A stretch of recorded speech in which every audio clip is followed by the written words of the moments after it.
محترم ناظرین، السلام علیکم ورحمۃ اللہ وبرکاتہ۔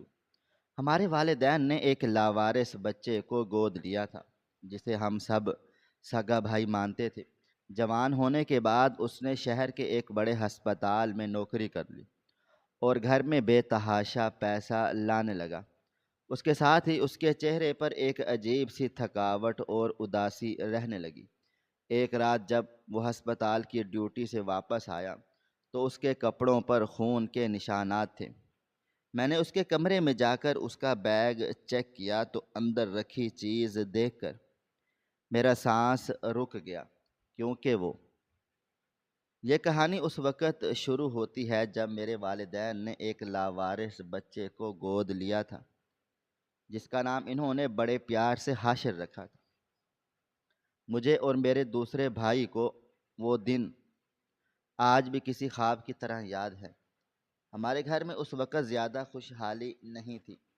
میرے والد صاحب ایک سرکاری محکمے میں چھوٹے سے کلرک تھے اور ان کی تنخواہ اتنی کم تھی کہ مہینے کے آخر تک گھر کا خرچہ چلانا ایک بہت بڑا اور مشکل کام بن جاتا تھا۔ اور ہماری والدہ ایک نہایت ہی نیک اور صابر عورت تھی جو ہمیشہ اللہ تعالیٰ کی رضا پر راضی رہتی اور روکھا سوکھا کھا کر بھی شکر ادا کرتی۔ وہ سردیوں کی ایک انتہائی یخ بستہ اور طوفانی رات تھی جب بارش اتنی تیز ہو رہی تھی کہ لگ رہا تھا جیسے آسمان پھٹ پڑا ہو۔ ہر طرف اندھیرا اور سناٹا چھایا ہوا تھا۔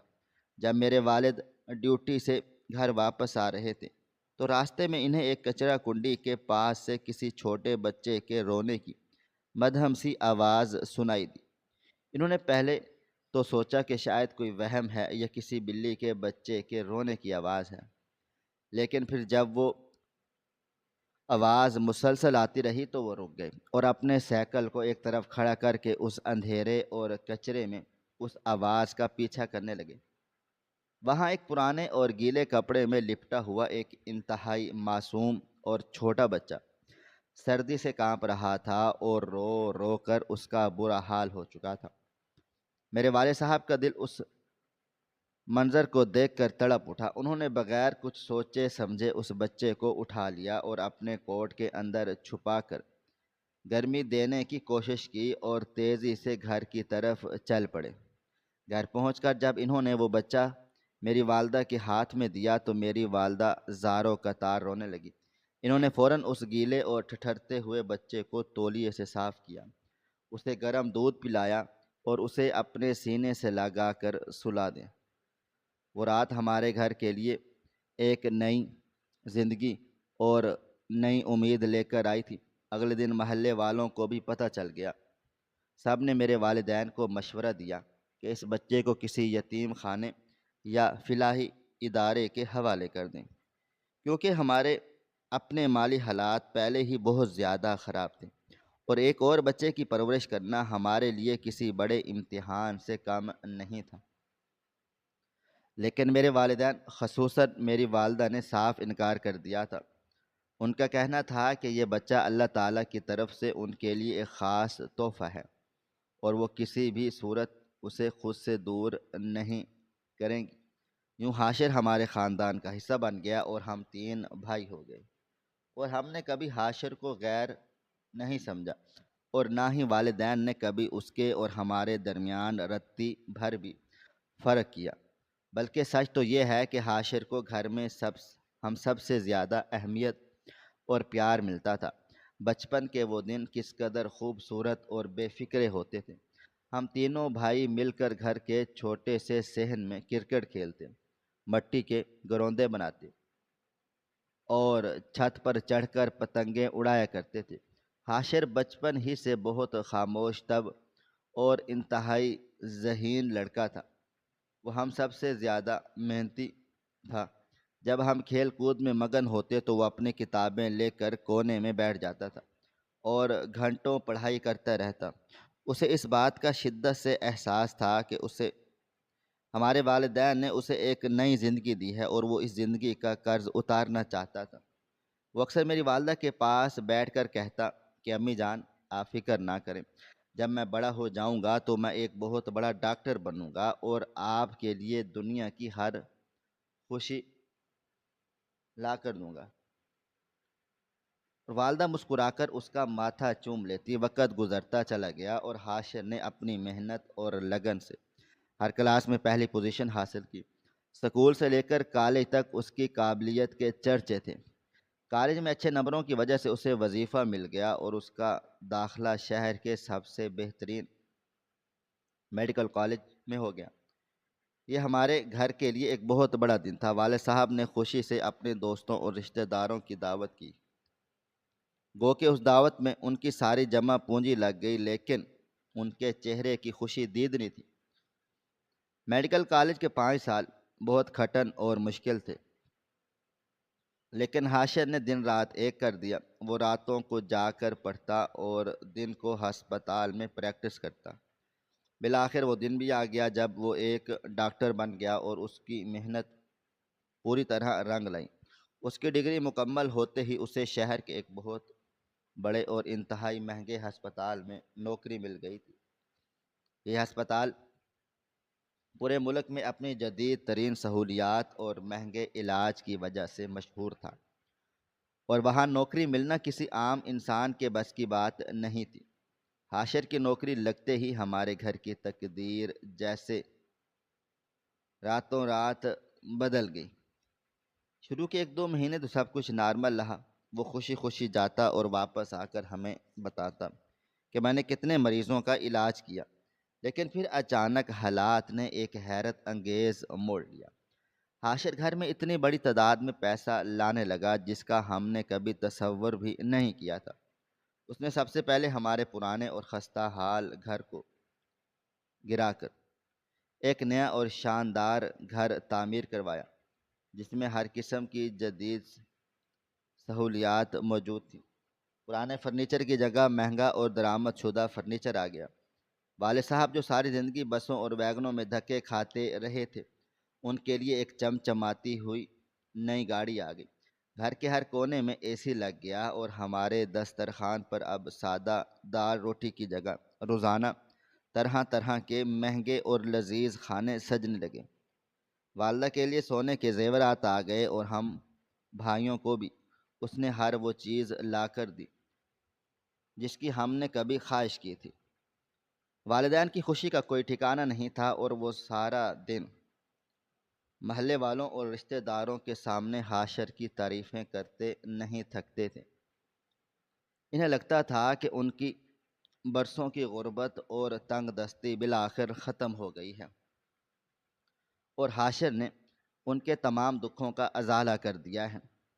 لیکن اس ساری چمک دمک اور بے تحاشا دولت کے پیچھے کچھ ایسا تھا جو میری آنکھوں سے چھپا نہیں رہ سکا۔ میں حاشر کے بہت قریب تھا اور میں اس کی شخصیت میں آنے والی ایک پر اسرار اور عجیب سی تبدیلی کو بہت شدت سے محسوس کر رہا تھا۔ میں نے نوٹ کیا کہ جیسے جیسے گھر میں پیسے کی ریل پیل بڑھ رہی ہے، حاشر کی ہنسی اور اس کے چہرے کا سکون کہیں غائب ہوتا چلا جا رہا ہے۔ وہ پہلے جب گھر آتا تو اس کے چہرے پر ایک طمانینت اور خوشی ہوتی تھی۔ وہ ہم سب کے ساتھ بیٹھ کر چائے پیتا اور دن بھر کی باتیں شیئر کرتا، لیکن اب وہ جب بھی ہسپتال سے واپس آتا تو اس کے چہرے پر ایک عجیب سی تھکاوٹ اور گہری اداسی چھائی رہتی۔ اس کا رنگ پیلا پڑنے لگا تھا اور اس کی آنکھوں کے گرد گہرے سیاہ حلقے واضح ہونے لگے تھے۔ وہ اب ہم سے نظریں چرانے لگا تھا۔ گھر آتے ہی وہ کسی سے بات کیے بغیر سیدھا اپنے کمرے میں چلا جاتا اور اندر سے دروازہ بند کر لیتا۔ میں اکثر رات گئے جب پانی پینے کے لیے اٹھتا تو میں دیکھتا کہ اس کے کمرے کی بتی جل رہی ہے اور وہ کمرے کے اندر مسلسل ادھر سے ادھر چکر لگا رہا ہے۔ اس کے قدموں کی بے چین آہٹ مجھے بہت زیادہ پریشان کرتی تھی۔ بعض اوقات مجھے اس کے کمرے سے اس کے رونے یا سسکیوں کی مدھم سی آواز بھی سنائی دیتی، لیکن جب میں دروازہ کھٹکھٹاتا تو وہ فوراً سے خاموش ہو جاتا اور کہتا کہ وہ ٹھیک ہے، بس ہسپتال کے کام کی وجہ سے تھوڑا سا تھکا ہوا ہے۔ میں اس کے اس جواب سے کبھی مطمئن نہیں ہو سکا، کیونکہ میں جانتا تھا کہ کوئی بھی انسان کو اس قدر خوف زدہ اور اداس نہیں کر سکتا۔ اس کے اندر کوئی ایسا ڈر بیٹھ گیا تھا جو اسے اندر ہی اندر دیمک کی طرح کھا رہا تھا۔ وہ فون پر بات کرتے ہوئے بھی بہت محتاط ہو گیا تھا۔ اس نے اپنے موبائل فون پر پاسورڈ لگا لیا تھا، اور جب بھی اس کا فون بجتا تو وہ گھبرا کر اٹھ کھڑا ہوتا اور فون لے کر چھت پر یا کسی کونے میں چلا جاتا جہاں اسے کوئی سن نہ سکے۔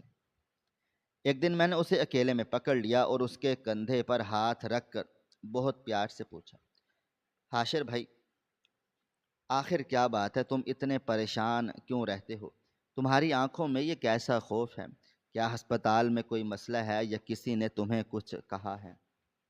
تم مجھے بتاؤ، میں تمہارا بھائی ہوں۔ لیکن میری یہ بات سن کر اس کے چہرے کا رنگ بالکل سفید پڑ گیا۔ اس نے گھبرا کر میرے ہاتھ کو جھٹک دیا اور غصے سے کہا کہ تم لوگ مجھ پر شک کیوں کرتے ہو؟ میں بالکل ٹھیک ٹھاک ہوں، بس کام کا دباؤ زیادہ ہے، اس لیے میں چڑچڑا سا ہو گیا ہوں۔ تم لوگ مجھ سے فالتو سوالات مت کیا کرو۔ اس دن کے بعد سے اس نے مجھ سے بات چیت اور بھی کم کر دی، اور وہ ہر وقت کسی گہری سوچ میں گم رہتا۔ ایسا لگتا تھا جیسے وہ جسمانی طور پر تو ہمارے درمیان موجود ہے، لیکن اس کا دماغ کہیں اور کسی بھیانک کشمکش میں الجھا ہوا ہے۔ اس کا یہ رویہ کسی ڈراؤنے خواب سے کم نہیں تھا۔ گھر میں چاروں طرف بکھری ہوئی یہ بے تحاشا دولت اب مجھے زہر لگنے لگی تھی۔ مجھے ایسا محسوس ہوتا تھا یہ پیسہ کسی سیدھے اور حلال طریقے سے نہیں آ رہا، بلکہ اس کے پیچھے کوئی بہت بڑا اور خوفناک راز چھپا ہے، جس کی قیمت حاشر اپنی جان اور اپنے سکون سے چکا رہا ہے۔ والدین تو اس کے لائے ہوئے پیسوں سے اتنے خوش اور مطمئن تھے کہ انہیں حاشر کی یہ حالت نظر ہی نہیں آ رہی تھی، لیکن میں راتوں کو سو نہیں پاتا تھا۔ میرے ذہن میں ہر وقت یہ سوال گونجتا رہتا تھا کہ آخر شہر کے اس اتنے بڑے اور نامور ہسپتال میں حاشر ایسا بھی کیا کام کرتا ہے جو اسے اتنی زیادہ تنخواہ اور مراعات دے رہے ہیں، اور وہ کون سا بوجھ ہے جس نے میرے ہنستے مسکراتے اور زندگی سے بھرپور بھائی کو ایک خوفزدہ اور مرجھائے ہوئے انسان میں بدل دیا ہے۔ میرا تجسس روز بروز بڑھتا چلا جا رہا تھا، اور میں نے دل ہی دل میں یہ فیصلہ کر لیا تھا کہ میں اس پر اسراریت کی تہہ تک پہنچ کر رہوں گا۔ مجھے اپنے بھائی کو اس نامعلوم دلدل سے نکالنا تھا، چاہے اس کے لیے مجھے خود کو کسی بھی خطرے میں کیوں نہ ڈالنا پڑے۔ اس کا وہ عجیب سا خوف اور اس کے کپڑوں سے آنے والی وہ مخصوص سی بو مجھے پریشان کرتی رہتی۔ میں یہ سب جاننے کے لیے بےتاب تھا، اور یہی بےتابی مجھے اس رات کی طرف لے گئی جس نے ہماری پوری زندگی کو ایک خوفناک سچائی سے روشناس کروا دیا۔ میں اس کی ہر ایک حرکت پر کڑی نظر رکھنے لگا۔ میں نے نوٹ کیا کہ وہ اب اپنے ساتھ ایک مخصوص کالے رنگ کا چمڑے کا بیگ لانے لگا ہے۔ وہ بیگ ہمیشہ اس کے ہاتھ میں ہوتا، اور وہ اسے ایک لمحے کے لیے بھی خود سے دور نہیں کرتا تھا۔ جب وہ سوتا تو بیگ اس کے سرہانے رکھا ہوتا، اور جب وہ نہانے جاتا تو بیگ باتھ روم کے دروازے کے بالکل قریب ہوتا۔ ایک دن جب وہ ہسپتال جانے کے لیے تیار ہو رہا تھا تو میں نے مذاق میں اس بیگ کو اٹھانے کی کوشش کی، تو اس نے اتنی زور سے میرے ہاتھ پر مارا اور مجھ پر اس قدر چیخا چلایا کہ میں بالکل دنگ رہ گیا۔ اس کی آنکھوں میں اس وقت جو وحشت اور غصہ تھا وہ میں نے اپنی پوری زندگی میں کبھی نہیں دیکھا تھا۔ اس نے مجھے سختی سے منع کر دیا کہ میں آئندہ کبھی بھی اس کے کسی بھی سامان کو ہاتھ نہ لگاؤں۔ اس واقعے کے بعد میرا شک یقین میں بدل گیا کہ اس کالے رنگ والے بیگ میں ہی وہ تمام راز چھپے ہیں جنہوں نے میرے بھائی کا سکون چھین لیا ہے۔ میں دن رات اسی سوچ میں غرق رہنے لگا کہ آخر اس بیگ میں ایسا بھی کیا ہے؟ کیا اس میں کوئی غیر قانونی ادویات ہیں یا کوئی ایسا خطرناک سامان ہے جسے وہ ہسپتال سے چھپا کر لاتا ہے؟ لیکن وہ تو ایک ڈاکٹر تھا، اس کا کام تو لوگوں کی جان بچانا تھا، اور وہ کسی غلط کام میں بھلا کیسے ملوث ہو سکتا تھا؟ یہ وہ سوالات تھے جو مجھے پاگل کر رہے تھے۔ میرے اندر کا تجسس اب برداشت سے باہر ہو چکا تھا۔ میں نے کئی بار سوچا کہ میں والدین کو اس کے اس عجیب و غریب رویے کے بارے میں بتاؤں، لیکن میں جانتا تھا کہ وہ میری بات پر یقین نہیں کریں گے، کیونکہ ان کے لیے تو حاشر ایک فرشتہ تھا جس نے ان کی زندگی کی تمام مشکلات کو ختم کر دیا تھا۔ وہ تو دن رات اس کی بلائیں لیتے نہیں تھکتے تھے۔ اس لیے مجھے جو بھی کرنا تھا وہ اکیلے ہی کرنا تھا۔ میں نے فیصلہ کیا کہ میں حاشر کا پیچھا کروں گا اور دیکھوں گا کہ وہ ہسپتال کے بعد کہاں جاتا ہے اور کس سے ملتا ہے۔ ایک دو بار میں نے اس کی گاڑی کا پیچھا کرنے کی کوشش بھی کی، لیکن وہ اتنی تیزی سے گاڑی چلاتا تھا کہ میں اسے راستے میں ہی گم کر دیتا۔ اس کی گاڑی کے شیشے بھی کالے تھے، جس کی وجہ سے اندر کچھ بھی نظر نہیں آتا تھا۔ گھر کی فضا اب بہت عجیب سی ہو گئی تھی۔ ایک طرف بے پناہ دولت کی فراوانی اور دوسری طرف ایک خاموش سی گھٹن جو مجھے محسوس ہوتی تھی۔ حاشر کا چہرہ جو کبھی چاند کی طرح چمکتا تھا، اب ایک بے رونق اور خوف زدہ سائے میں تبدیل ہو چکا تھا۔ اس کے بال بکھرے رہنے لگے تھے اور اس کی داڑھی بھی بڑھ گئی تھی۔ جو انسان کبھی اپنے کپڑوں اور اپنی صفائی کا اتنا خیال رکھتا تھا، اب اسے اپنے حلیے کی ذرا بھی پرواہ نہیں رہی تھی۔ یہ حالت دیکھ کر میرا دل خون کے آنسو روتا تھا۔ میں اپنے اس بھائی کو واپس لانا چاہتا تھا جو میرے ساتھ کھیلتا تھا، میرے ساتھ ہنستا تھا اور جو ہر مشکل وقت میں میرا ساتھ دیتا تھا، لیکن اب ہمارے درمیان ایک بہت بڑی اور اندیکھی دیوار کھڑی ہو چکی تھی، جسے گرانا میرے لیے ناممکن ہوتا چلا جا رہا تھا۔ مجھے معلوم تھا کہ وقت تیزی سے گزر رہا ہے اور اگر میں نے جلد ہی کچھ نہ کیا تو شاید بہت دیر ہو جائے۔ اس لیے میں بس کسی ایسے موقع کی تلاش میں تھا جب وہ غافل ہو اور میں اس کے اس کالے بیگ کو چیک کر سکوں جس نے ہماری پوری زندگی کو ایک عذاب میں مبتلا کر دیا تھا۔ اور پھر آخرکار وہ رات آ ہی گئی جب قدرت نے مجھے وہ آخری موقع فراہم کر دیا، لیکن مجھے اس بات کا بالکل بھی اندازہ نہیں تھا کہ اس موقع کے ساتھ مجھے ایک ایسی خوفناک سچائی کا سامنا کرنا پڑے گا جو میرے پیروں تلے سے زمین نکال دے گی اور میرے ہوش اڑا دے گی، کیونکہ اس رات جو کچھ میں دیکھنے والا تھا وہ میری سوچ اور میرے گمان سے بھی کوسوں دور تھا۔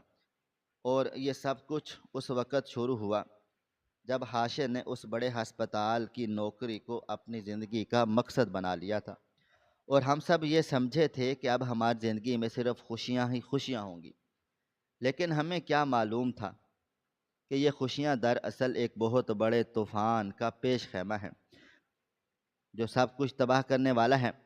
ہمارے اس خوبصورت اور چھوٹے سے گھر میں جہاں کبھی کہے گونجا کرتے تھے، اب ایک عجیب سی خاموشی نے ڈیرے ڈال لیے تھے۔ گو کہ گھر کا ہر کونا قیمتی چیزوں سے سجا ہوا تھا، لیکن ان چیزوں میں کبھی مجھے کوئی کشش نظر نہیں آئی تھی۔ مجھے یاد ہے کہ جب حاشر نے پہلی بار گھر کے لیے ایک بہت بڑا اور مہنگا ٹی وی خریدا تھا تو ہم سب کتنے خوش ہوئے تھے۔ ہم رات گئے تک اس ٹی وی پر فلمیں دیکھتے اور باتیں کرتے رہتے تھے، لیکن اب وہی ٹی وی لاؤنج میں بند پڑا رہتا تھا، کیونکہ حاشر کے پاس ہمارے ساتھ بیٹھنے کا وقت ہی نہیں تھا اور اس کے بغیر ہمیں کسی بھی چیز میں مزہ نہیں آتا تھا۔ میری والدہ اکثر اس کے لیے اس کے پسندیدہ کھانے بناتی تھی۔ وہ گھنٹوں باورچی خانے میں گرمی میں کھڑی رہ کر اس کے لیے قورمہ اور بریانی تیار کرتی، لیکن جب حاشر گھر آتا تو وہ صرف ایک یا دو لقمے کھا کر ہاتھ روک لیتا اور کہتا کہ اسے بھوک نہیں ہے۔ والدہ مایوسی سے اس کا منہ دیکھتی رہتی اور میں ان کی آنکھوں میں چھپی ہوئی پریشانی کو محسوس کر سکتا تھا۔ گو کہ وہ زبان سے کچھ نہیں کہتی تھی، لیکن ایک ماں کا دل تو آخر جان ہی جاتا ہے کہ اس کی اولاد کسی نہ کسی مشکل میں ضرور ہے۔ والد صاحب چونکہ اپنی نئی گاڑی اور اپنے نئے دوستوں میں مگن تھے، اس لیے وہ ان باریکیوں کو نہیں سمجھ پا رہے تھے۔ ان کے خیال میں حاشر ایک بہت بڑا ڈاکٹر بن گیا تھا اور بڑے ڈاکٹروں کے پاس اتنا وقت نہیں ہوتا کہ وہ گھر والوں کے ساتھ زیادہ وقت گزار سکیں، لیکن میں ان کی بات سے متفق نہیں تھا۔ میں روزانہ حاشر کی آنکھوں میں جھانکنے کی کوشش کرتا، لیکن وہ ہمیشہ نظریں چرا لیتا تھا۔ اس کی آنکھیں جو کبھی امید اور خوابوں سے چمکتی تھیں، اب ان میں صرف ایک گہری اور تاریک کھائی نظر آتی تھی، جس میں کوئی بہت بڑا اور کالا راز چھپا ہوا تھا۔ ایک دن ایسا ہوا کہ میں اور حاشر چھت پر اکیلے تھے۔ سردیوں کی دھوپ نکلی ہوئی تھی اور وہ خاموشی سے کرسی پر بیٹھا آسمان کو گھور رہا تھا۔ میں نے ہمت کر کے اس کے پاس جا کر بیٹھ گیا اور اس کا ہاتھ اپنے ہاتھ میں لے لیا۔ اس کا ہاتھ برف کی طرح ٹھنڈا ہو رہا تھا۔ میں نے اس سے کہا کہ حاشر بھائی، تمہیں یاد ہے جب ہم بچپن میں اسی چھت پر پتنگیں اڑایا کرتے تھے اور تم ہمیشہ میری کٹی ہوئی پتنگ لوٹ کر لاتے تھے؟ تم ہمیشہ میرا خیال رکھتے تھے، آج تم اتنے دور کیوں ہو گئے ہو؟ میری اس بات پر اس کی آنکھوں میں ایک لمحے کے لیے آنسو چمکے، لیکن اس نے فوراً اپنی آنکھیں رگڑ لیں اور ایک مصنوعی سی مسکراہٹ اپنے چہرے پر سجا لی کر بولا کہ کچھ نہیں یار، بس وقت بدل گیا ہے اور ذمہ داریاں بڑھ گئی ہیں، تم ان باتوں کو نہیں سمجھو گے۔ اس نے تیزی سے اپنا ہاتھ میرے ہاتھ سے چھڑایا اور نیچے اپنے کمرے میں چلا گیا۔ اس کا یہ رد عمل میرے لیے بہت تکلیف دہ تھا، لیکن ساتھ ہی ساتھ اس نے میرے اس شک کو اور بھی پختہ کر دیا کہ وہ کسی ایسی دلدل میں پھنس چکا ہے جہاں سے وہ نکلنا تو چاہتا ہے لیکن نکل نہیں پا رہا۔ وہ کوئی ایسی مجبوری کا شکار ہے جس نے اسے چاروں طرف سے جکڑ لیا ہے اور وہ بے بسی کی تصویر بن کر رہ گیا ہے۔ اس کا وہ کالا بیگ اب میرے اعصاب پر سوار ہو چکا تھا۔ مجھے لگنے لگا تھا کہ اس بیگ کے اندر ہی وہ ساری مصیبتیں بند ہیں جو ہمارے گھر پر سایہ کر چکی ہے۔ میں نے کئی راتیں جا کر گزاری تھی، صرف اس انتظار میں کہ کوئی وہ غلطی کرے اور بیگ کہیں بھول جائے، تاکہ میں اسے کھول کر دیکھ سکوں کہ آخر اس میں ایسی کون سی قیمتی یا خطرناک چیز ہے جس کے لیے وہ اپنی جان بھی دینے کو تیار ہے۔ وقت اسی طرح گزرتا چلا رہا اور اس کی تھکاوٹ اور اداسی میں دن بدن اضافہ ہوتا چلا گیا۔ وہ بالکل ہی خاموش سا ہو گیا تھا۔ اس کی آواز سنے ہوئے ہمیں کئی دن گزر جاتے تھے۔ وہ صبح سویرے گھر سے نکل جاتا اور رات گئے جب سب سو جاتے تب واپس آتا۔ اس کی روٹین نے بھی مجھے بھی ایک نفسیاتی دباؤ کا شکار کر دیا تھا۔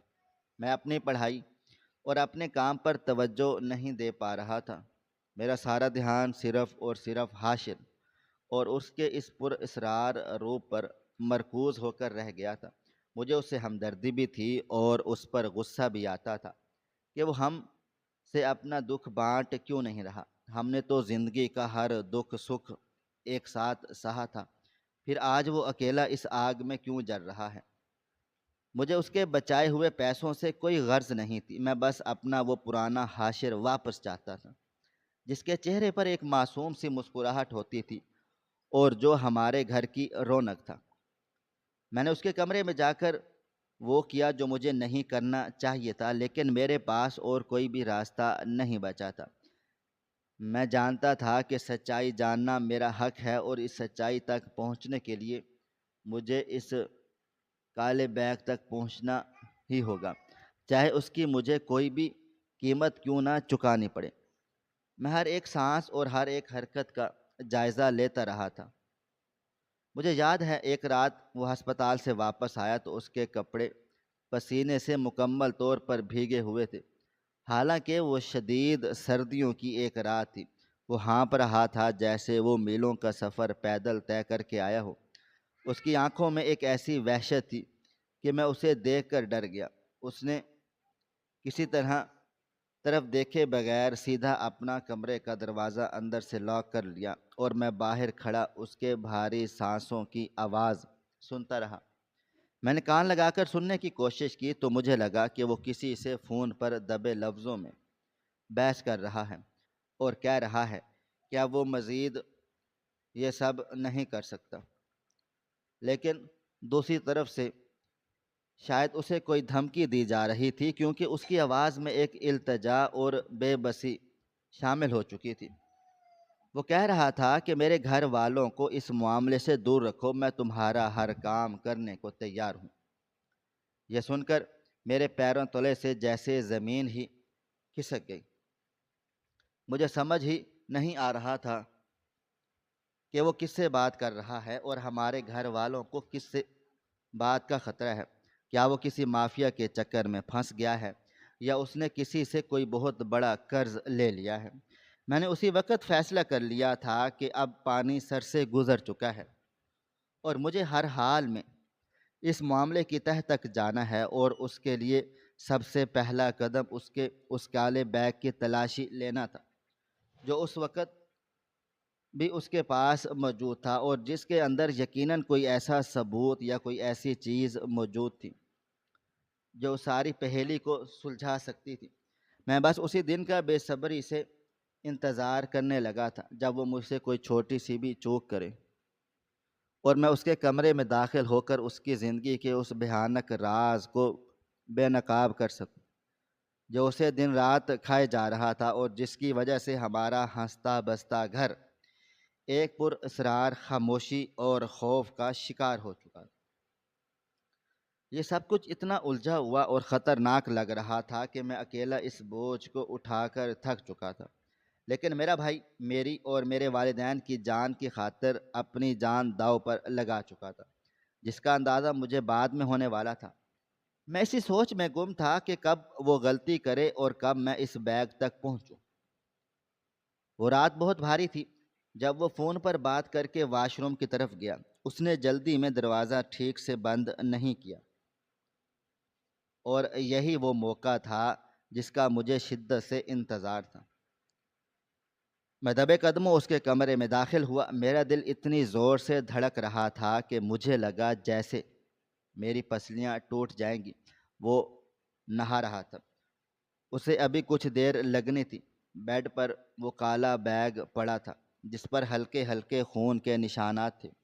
میں نے کانپتے ہاتھوں سے اس بیگ کی زپ کھولی تو اندر کا منظر دیکھ کر میرا سانس رک گیا، کیونکہ وہ کوئی عام بیگ نہیں تھا۔ اس کے اندر ایک چھوٹا سا میڈیکل آئس باکس رکھا ہوا تھا جس پر بھی تازہ خون لگا ہوا تھا۔ اس کے ساتھ ہی وہاں ہسپتال کی کچھ خفیہ فائلیں اور ایک موٹی سی ڈائری موجود تھی۔ میں نے ڈرتے ڈرتے اس آئس باکس کا ڈھکن ہٹایا تو وہاں ایسی چیزیں تھیں جنہیں دیکھ کر میری آنکھوں کے آگے اندھیرا چھا گیا۔ حالانکہ اس وقت وہ باکس خالی تھا، لیکن اس کے اندر کی بناوٹ اور ان فائلوں میں لکھی تفصیلات دیکھ کر مجھے یہ سمجھنے میں ایک سیکنڈ بھی نہیں لگا کہ یہ انسانی اعضاء محفوظ کرنے والا باکس تھا۔ میری ٹانگوں سے جان نکلنے لگی اور میں وہیں زمین پر گرنے ہی والا تھا کہ اچانک واش روم کا دروازہ کھلا اور حاشر باہر آ گیا۔ مجھے اپنے بیگ کے پاس اور فائلوں کو اپنے ہاتھ میں دیکھ کر میں نے سوچا کہ وہ گھبرا جائے گا یا کسی چور کی طرح اس کی آنکھیں جھک جائیں گی یا وہ میرے قدموں میں گر کر معافی مانگے گا، لیکن ایسا کچھ بھی نہیں ہوا۔ اس کے چہرے پر کوئی خوف یا پچھتاوا نہیں تھا، بلکہ اس کی آنکھوں میں ایک عجیب سی ٹھہری ہوئی مضبوطی اور ایک ایسی گہرائی تھی جس کا مفہوم سمجھنا اس وقت میرے لیے بہت مشکل تھا۔ وہ بالکل سیدھا کھڑا ہوا تھا، اس کا سینہ تنا ہوا تھا۔ وہ کسی بھیکاری یا مجبور انسان کی طرح نہیں لگ رہا تھا، بلکہ اس کی شخصیت میں ایک ایسا رعب اور چارم تھا جو سامنے والے کو مرعوب کر دے۔ اس نے آہستہ آہستہ قدم بڑھائے اور میرے بالکل قریب آ کر کھڑا ہو گیا۔ میں نے اپنی کپ کپاتی ہوئی آواز میں اس سے پوچھا، حاشر بھائی، یہ سب کچھ کیا ہے؟ تم اس سب میں کیسے شامل ہو گئے؟ یہ ہسپتال کا ڈبہ اور تمہارے کپڑوں پر یہ خون۔ حاشر نے میری آنکھوں میں آنکھیں ڈال کر دیکھا۔ اس کی نظروں میں ایک ایسا شعلہ بیانی تھی جو میں نے کبھی نہیں دیکھی تھی۔ اس نے انتہائی پرسکون اور مضبوط لہجے میں جواب دیا، تمہیں یہاں نہیں آنا چاہیے تھا اور نہ ہی اس بیگ کو ہاتھ لگانا چاہیے تھا، لیکن اب جب کہ تم نے یہ سب دیکھ ہی لیا ہے تو میں تم سے کچھ نہیں چھپاؤں گا۔ میں نے حیرت سے اسے دیکھا اور بولا، تم اتنے سکون سے کیسے بات کر سکتے ہو؟ کیا تم جانتے ہو نہیں کہ تم کیا کر رہے ہو؟ یہ انسانی اعضاء کا خالی ڈبہ اور یہ خون، تم آخر کس دلدل میں پھنس گئے ہو؟ حاشر نے بیگ میرے ہاتھ سے لیا اور اسے بہت احتیاط سے بیڈ پر رکھتے ہوئے بولا، میں کسی دلدل میں نہیں پھنسا، بلکہ میں نے خود اس دلدل میں اترنے کا فیصلہ کیا تھا تاکہ میں اس کو ہمیشہ کے لیے ختم کر سکوں۔ اس کی بات سن کر میرا دماغ اور بھی الجھ گیا۔ میں نے اس کا بازو پکڑ کر اپنی طرف گھمایا اور بولا، پہیلیاں مت بجھاؤ، مجھے صاف صاف بتاؤ کہ کیا مجبوری تھی جس نے تمہیں ان مجرموں کے ساتھ کھڑا کر دیا؟ تم تو لوگوں کی جان بچانے والے تھے، تو پھر یہ سب کیا ہے؟ حاشر نے ایک گہری سانس لی اور میرے بازوؤں کو اپنے ہاتھ سے آہستہ سے جھٹکا۔ اس کا رویہ بالکل ایک لیڈر کے جیسا تھا جو اپنے آگے کسی کو جھکنے نہیں دیتا۔ اس نے میری آنکھوں میں دیکھتے ہوئے کہا، میری بات دھیان سے سنو۔ جب میں نے اس ہسپتال میں نوکری شروع کی تھی تو مجھے کچھ ہی دنوں میں اندازہ ہو گیا تھا کہ وہاں پر کچھ بہت ہی غلط ہو رہا ہے۔ ہسپتال کا پورا نظام کسی عام ڈاکٹر کے ہاتھ میں نہیں، بلکہ اس پورے شہر کے سب سے مشہور اور اثر و رسوخ والے شخص کے ہاتھ میں تھا۔ میں نے چونک کر پوچھا، کون شخص؟ کون چلا رہا ہے یہ ہسپتال؟ حاشر کی آنکھوں میں ایک عجیب سی تلخی تیر گئی۔ اس نے دبے ہوئے غصے سے کہا، پیر مخدوم۔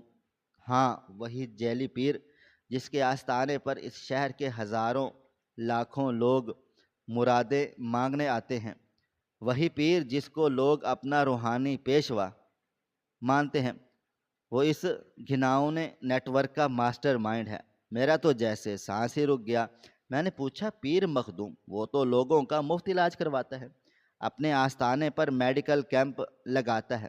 حاشر نے ایک سرد مسکراہٹ کے ساتھ جواب دیا، وہی میڈیکل کیمپ تو اس کا سب سے بڑا ہتھیار ہے۔ وہاں وہ ان غریب اور لاچار لوگوں کو چنتا ہے جن کا اس دنیا میں کوئی بھی نہیں ہوتا۔ جو انتہائی مجبور ہوتے ہیں، وہ انہیں روحانی علاج اور مفت ہسپتال کے داخلے کا جھانسا دے کر ہمارے ہسپتال بھیجتا ہے، اور پھر ان معصوموں کے قیمتی اعضاء نکال کر ہسپتال کے ذریعے اس ملک کے سب سے امیر اور طاقتور لوگوں کو کروڑوں میں بیچتا ہے، اور بدلے میں لاش کو کسی فرضی بیماری کا نام دے کر دفنا دیا جاتا ہے۔ میں نے غصے اور دکھ سے اس کی طرف دیکھا اور کہا، تو تم نے ایسی نوکری اس وقت کیوں نہ چھوڑ دی؟ حاشر، تم نے ان ظالموں کا ساتھ دینا کیوں قبول کیا؟ تم تو ایک ایماندار انسان تھے۔ حاشر نے اپنی مٹھیاں بھینچ لی اور اس کے چہرے کی رگیں ابھر آئیں۔ اس نے میری آنکھوں میں دیکھتے ہوئے انتہائی سخت اور دو ٹوک لہجے میں کہا، کیونکہ میں اگر وہاں سے بھاگ جاتا یا ڈر کر گھٹنے ٹیک دیتا تو وہ کسی اور کو اس کام پر لگا دیتے، اور سب سے بڑی بات یہ تھی کہ میں وہاں سے چپ چاپ نکلنے والوں میں سے نہیں تھا۔ میں نے فیصلہ کیا کہ میں اس جیلی پیر کا اصلی چہرہ دنیا کے سامنے لاؤں گا۔ اس کی آنکھوں میں ایک عجیب سا فخر اور جذبہ تھا جس نے مجھے بھی حیران کر دیا۔ میں نے اس کا کندھا جھنجھوڑا اور پوچھا، لیکن تم نے ہمیں کیوں نہیں بتایا؟ تم اکیلے ہی اس عذاب کو کیوں سہتے رہے؟ حاشر نے میری آنکھوں میں آنکھیں ڈالیں اور اس کے لہجے کی مضبوطی میں ایک عجیب سا درد بھی شامل ہو گیا۔ اس نے کہا، جب میں نے ہسپتال کے ریکارڈ چیک کیے اور ثبوت جمع کرنا شروع کیے تو ایک دن پیر مخدوم کے خصوصی گنڈوں نے مجھے پکڑ لیا۔ وہ مجھے اپنے آستانے کے ایک خفیہ تہہ خانے میں لے گئے جہاں وہاں پر پیر مخدوم اپنی اسی فرعونی کرسی پر بیٹھا تھا۔ اس نے مجھے دھمکی دی، اگر میں نے زبان کھولنے کی کوشش کی تو وہ میرے پورے خاندان یعنی تمہیں اور امی ابو کو ایسے غائب کروا دے گا کہ کسی کو ہماری ہڈیاں تک نہیں ملیں گی۔ اس کے پاس اتنی طاقت اور لوگ ہیں کہ اس کے لیے یہ کوئی بڑی بات نہیں ہے۔ اچھا، اس دن اس تہہ خانے میں پیر مخدوم یہ سوچ رہا تھا کہ میں اس کے آگے ہاتھ جوڑ کر بھیک مانگوں گا اور اپنی جان کی امان چاہوں گا۔ اسے لگا تھا کہ میں ایک ڈرپوک سا انسان ہوں جو اس کے ڈر سے رونے لگوں گا۔ میں نے دبے پاؤں پوچھا، تو پھر تم نے کیا کیا حاشر؟ حاشر نے اپنے چہرے کو تھوڑا سا اوپر کیا اور ایک فاتحانہ انداز میں بولا۔ میں نے اس کے آگے سر نہیں جھکایا، میں نے اس کی آنکھوں میں آنکھیں ڈال کر ایسی مضبوطی سے بات کی جس کی اسے توقع نہیں تھی۔ میں نے اسے کہا کہ اگر تم نے میرے خاندان کو کچھ بھی نہیں کہو گے تو میں تمہارا ہر وہ کام کروں گا جو تم چاہو گے۔ میں نے خود کو ایک لالچی اور خود غرض انسان کے طور پر پیش کیا تاکہ اسے مجھ پر شک نہ ہو میں کوئی بغاوت کر سکتا ہوں۔ میں نے اسے یقین دلایا کہ مجھے صرف پیسوں سے غرض ہے، اور اس نے میری مضبوطی کو اپنی خود اعتمادی دیکھ کر مجھے اپنے قریب کر لیا۔ وہ سمجھا کہ اس نے مجھے خرید لیا ہے، لیکن اصل میں نے اس کے دل میں اپنی جگہ بنا کر اس کے نیٹ ورک کی جڑیں کاٹنا شروع کر دی تھی۔ میں حیران تھا کہ میرا بھائی کس قدر مضبوط اور چلاک نکلا تھا۔ وہ ڈر ڈر کر نہیں جی رہا تھا، بلکہ وہ تو ایک بہت بڑا شطرنج کا کھیل کھیل رہا تھا۔ میں نے اس کے خون سے لتھڑے ہوئے کپڑوں کی طرف اشارہ کیا اور بولا، لیکن یہ خون کیسا ہے؟ آج رات ایسا بھی کیا ہوا؟ تم اس حالت میں کیوں آئے؟ حاشر کا چہرہ اچانک بہت ہی سنجیدہ ہو گیا۔ اس نے آہستہ آہستہ اپنی آواز کو تھوڑا اور دباتے ہوئے بتایا کہ پچھلے کئی مہینوں سے میں اس بیگ میں ہسپتال اور اس کے جیلی پیر کے آستانے کی تمام خفیہ فائلیں، ان کے امیر گاہکوں کی لسٹیں اور ان کے سارے غیر قانونی لین دین کے ثبوت جمع کر رہا تھا۔ آج رات انہوں نے آستانے سے ایک بالکل اکیلی اور بے سہارا عورت کو ہسپتال بھیجا تھا، جسے پیر صاحب نے اپنی کرامت کو دھوکہ دے کر اسے بے وقوف بنایا تھا۔ اس عورت کا ایک چھوٹا سا بچہ بھی تھا جو باہر رو رہا تھا۔ جب مجھے پتہ چلا کہ آج اس عورت کا آپریشن ہونا ہے اور اس کے اعضاء نکالنے کے بعد اسے مار دیا جائے گا، تو میں اپنے آپ کو روک نہیں سکا۔ میں نے پچھلے کئی مہینوں سے ایک بھی آپریشن اپنے ہاتھوں سے اس طرح نہیں ہونے دیا تھا۔ میں ہمیشہ کسی نہ کسی بہانے ان مریضوں کو بچا لیتا تھا، لیکن آج ان کے غنڈے خاص طور پر وہاں موجود تھے۔ میں نے طے کر لیا تھا کہ آج چاہے میری جان چلی جائے اور میں اس معصوم عورت کو نہیں مرنے دوں گا۔ میں نے حیرت سے پوچھا، تو تم نے ان غنڈوں کا سامنا اکیلے کیا کیا؟ حاشر نے ہلکے سے مسکرا کر جواب دیا، ہاں، اور انہیں اندازہ نہیں تھا کہ میں صرف ایک ڈاکٹر نہیں بلکہ موت کی آنکھوں میں آنکھیں ڈال کر کھیلنے والا ایک ایسا شخص بن چکا ہوں جسے اب کھونے کے لیے کوئی ڈر نہیں ہے۔ میں نے آپریشن تھیٹر کے باہر ان دو گنڈوں کو اکیلے دبوچا۔ ان کے پاس ہتھیار تھے، لیکن میں نے انہیں کے ہتھیاروں سے اس بری طرح مارا پیٹا کہ وہ وہیں فرش پر خون میں لت پت گر گئے۔ یہ خون میرا نہیں بلکہ انہی ظالموں کا ہے۔ میں نے اس عورت اور اس کے بچے کو وہاں سے محفوظ راستے سے ہسپتال سے باہر نکالا اور انہیں اس شہر سے بہت دور بھگا دیا۔ مجھے پتا تھا کہ پیر مخدوم کو فوراً اس بات کی خبر ہو جائے گی، اس لیے میں سیدھا وہاں سے اپنے تمام ثبوت اس بیگ میں جمع کر کے یہاں لوٹ آیا ہوں۔ میں سن رہا تھا اور میرے اندر سے حاشر کے لیے ایک ایسی عزت ابھر رہی تھی جو لفظوں میں بیان نہیں ہو سکتی۔ وہ ہمارے لیے اور اس معصوم دنیا کے لیے ایک خاموش محافظ بن کر سب کچھ سہ رہا تھا۔ میں نے پوچھا، اب آگے کیا ہوگا حاشر؟ ہم کیا کریں گے؟ وہ پیر تو بہت طاقتور ہے، وہ ہمیں چھوڑے گا نہیں۔ حاشر نے آگے بڑھ کر میرے دونوں کندھے مضبوطی سے پکڑ لیے۔ اس کی آنکھوں میں وہی ٹھہری ہوئی سچائی اور امید تھی۔ اس نے بولا، اب وہ وقت آ گیا ہے جس کا میں کئی مہینوں سے انتظار کر رہا تھا۔ میں نے بالکل آہستہ آہستہ اس جال کو بنا ہے، اور اب اس جیلی پیر کو اس کی اصلی اوقات دکھانے کا وقت آ گیا ہے۔ میرے پاس اس کی تباہی کا ہر ایک ثبوت اس بیگ میں موجود ہے، جس میں اعلیٰ حکومتی افسروں کی وہ چیٹ ریکارڈنگز بھی ہیں جن کو پیر نے رشوت دی تھی۔ ہم کل صبح ہونے کا انتظار نہیں کریں گے بلکہ ہم ابھی اسی وقت نکلیں گے۔ اس شہر میں صرف ایک ہی ایسا پولیس افسر ہے جو اس پیر صاحب کے اثر و رسوخ سے باہر ہے اور جس کی ایمانداری پر لوگ قسمیں کھاتے ہیں۔ وہ مرید نہیں بلکہ ایک سچا اور نڈر انسان ہے۔ ایس پی منور، ہم سیدھا اس کے گھر جائیں گے۔ میں بری طرح سے حاشر کے ساتھ تھا۔ مجھے اپنے اس عظیم بھائی پر بہت زیادہ فخر تھا جس نے بھکاری بن کر رحم و کرم کی بھیک مانگنے کی بجائے حالات کا سامنا شیر کی طرح کیا تھا۔ ہم دبے پاؤں گھر سے نکلے تاکہ امی اور ابو کی نیند خراب نہ ہو۔ ہم جب ایس پی منور کے گھر پہنچے تو پہرے داروں نے پہلے ہمیں روکنے کی کوشش کی، لیکن حاشر کا رویہ اور اس کے بولنے کا انداز اتنا رعبدار تھا کہ انہوں نے اندر پیغام بھیجا کہ ایس پی منور اپنی نیند خراب ہونے پر تھوڑا سا ناراض تھا، لیکن جب ہم لوگ اندر داخل ہوئے تو حاشر نے بغیر کسی خوف یا ہچکچاہٹ کے سیدھا مدعے کی بات کی۔ حاشر نے بیگ سے وہ فائلیں نکالیں اور ایس پی منور کے ٹیبل پر رکھ دیں۔ اس نے ایس پی منور کی آنکھوں میں دیکھتے ہوئے بالکل ٹھہرے ہوئے لہجے میں کہا، سر، میں آپ کے پاس اس شہر کے سب سے بڑے ناسور کو ہمیشہ کے لیے دفن کرنے کا مکمل سامان لایا ہوں۔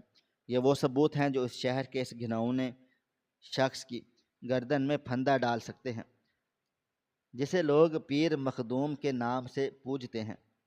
ایس پی منور نے چونکتے ہوئے فائلوں کی طرف دیکھا اور پھر حاشر کی طرف گھور کر پوچھا، تم جانتے ہو تم کس کے خلاف الزام لگا رہے ہو؟ حاشر نے ایک قدم آگے بڑھایا اور اپنے دونوں ہاتھ ٹیبل پر رکھتے ہوئے آخری نتیجے پر ہونے والے انداز میں کہا کہ میں الزام نہیں دے رہا سر، میں حقیقت پیش کر رہا ہوں۔ میں نے خود اس مافیا کے اندر رہ کر یہ ثبوت اکٹھے کیے ہیں۔ یہ وہ نیٹ ورک ہے جو معصوم لوگوں کی جان لے کر امیر لوگوں کو زندگیاں بیچ رہا ہے۔ اس فائل میں ہر ایک بینک ٹرانزیکشن اور ہر مریض کی تفصیلات ہیں۔ آپ کو صرف ایک ریڈ کرنی ہے اور وہ بھی ہسپتال اور اس جیلی آستانے پر ایک ساتھ، دونوں جگہوں پر، تاکہ وہ اپنے آپ کو بچا نہ سکیں۔ ایس پی منور نے فائلوں کے چند صفحات پلٹے اور انہیں پڑھنے کے بعد اس کے چہرے کی رنگت تبدیل ہونے لگی۔ اس نے حیران نظروں سے حاشر کو دیکھا جو اس وقت ایک عام شہری نہیں بلکہ ایک ایسا عظیم انسان لگ رہا تھا جس نے اتنے بڑے کھلاڑی کو اسی کے کھیل میں مات دے دی تھی۔ ایس پی منور نے فوراً اپنے انٹرکام پر بٹن دبایا اور اپنے اعلیٰ افسران کو تیار ہونے کا حکم دیا۔ حاشر نے مجھے دیکھا اور مسکرا کر بولا، بھائی، آج اس لمبی رات کا سویرا ایسا ہوگا جو کبھی اس شہر کے ہزاروں معصوموں لوگوں کی زندگیاں روشن کر دے گا۔ ہم دونوں پولیس کے قافلے کے ساتھ ساتھ چل پڑے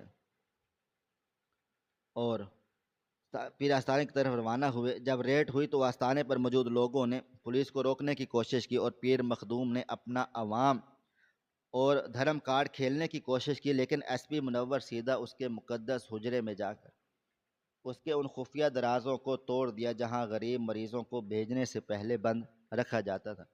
پیر مخدوم کا بھیس بدل گیا اور وہ چلانے لگا کہ یہ پولیس اس کی استحان کی بے حرمتی کر رہی ہے۔ اس وقت حاشر پولیس کے پیچھے سے آگے آیا اور اس نے پیر کی آنکھوں میں آنکھیں ڈال کر انتہائی آہستہ لیکن پر نور لہجے میں کہا، سچ پر جھوٹ کا پردہ ہمیشہ نہیں رہتا۔ مخدوم، آج تمہارے گناہوں کی دکان میں آگ لگ چکی ہے اور اس وقت پیر کی آنکھوں میں ایک ایسا ڈر اور بے بسی تھی جو اس نے ہمیشہ غریب لوگوں کی آنکھوں میں دیکھا تھا۔ یہ منظر میری آنکھوں کو ہمیشہ یاد رہے گا جب حکومت نے ہسپتال کو سیل کر دیا اور ہزاروں ایسے ٹھوس ثبوت میڈیا کے ذریعے لا کر اس جعلی پیر کی پوری طاقت کو خاک میں ملا دیا گیا۔ ہم لوگ گھر واپس آئے تو سویرا ہو چکا تھا۔ امی اور ابو بیدار تھے اور ہمیں رات بھر نہ پا کر پریشان تھے، لیکن جب انہوں نے حاشر کا چہرہ دیکھا تو اس پر اب وہ تھکاوٹ اور پریشانی نہیں تھی۔ اس کی آنکھوں میں وہی پرانی چمک اور پرسکون رونق واپس آ چکی تھی۔ حاشر نے آہستہ آہستہ انہیں سب کچھ بتا دیا اور امی نے اس کا ماتھا چوم لیا۔ ہمارا پورا خاندان اس فتح پر ایسے گلے مل کر رویا جیسے صدیوں بعد کوئی خوشی کا پیغام آیا ہو۔ یہ سب کچھ ویسا تھا کہ رشتے کا مقدس صرف خون نہیں بلکہ ہمت اور محبت ہوتی ہے، اور حاشر کی اس لگن اور اس کی قربانی نے سکھا دیا کہ انسان کو اپنے حالات سے ہار ماننے کی بجائے ہمت اور دماغ سے ان مسائل کو حل کرنے کی ضرورت ہوتی ہے۔ اور یہی سچ ہے کہ برائی جتنی بھی روحانی یا طاقتور کیوں نہ ہو، لیکن سچی آس امید کے سامنے وہ اپنا وجود کھو بیٹھتی ہے۔ رات کا اندھیرا ہمیشہ صبح کی مسکراہٹ سے شکست کھاتا ہے، اور آج اس کہانی کا نتیجہ یہی ہے جو کسی بھی قیمت سے بلند تر ہے۔ ناظرین، آپ کو ہماری آج کی کہانی کیسی لگی؟ کمنٹ باکس میں اپنی رائے کا اظہار ضرور کریں۔ خواہش صرف اتنی ہے کہ کچھ الفاظ لکھوں جس سے کوئی گمراہی کے راستے پہ جاتے جاتے رک جائے، اور نہ بھی رکے تو سوچ میں ضرور پڑ جائے۔ پیارے دوستو، امید کرتا ہوں کہ آپ کو یہ ہماری کہانی پسند آئی ہوگی۔ کہانی پسند آئی ہو تو ویڈیو کو لائک کریں، کومنٹس کریں، شیئر کرنا بالکل بھی نہ بھولیں۔ اور ہاں، اگر آپ لوگ اس چینل پر نئے ہیں تو ہمارے چینل ہریرہ انفو کو سبسکرائب ضرور کر لیں، اور نوٹیفیکیشن کو ضرور دبائیں تاکہ آنے والی کہانی سب سے پہلے آپ کو مل سکے۔ ملتے ہیں کل ایک نئی اور دلچسپ کہانی کے ساتھ، تب تک اپنا ڈھیر سارا خیال رکھیے گا۔ اللہ حافظ۔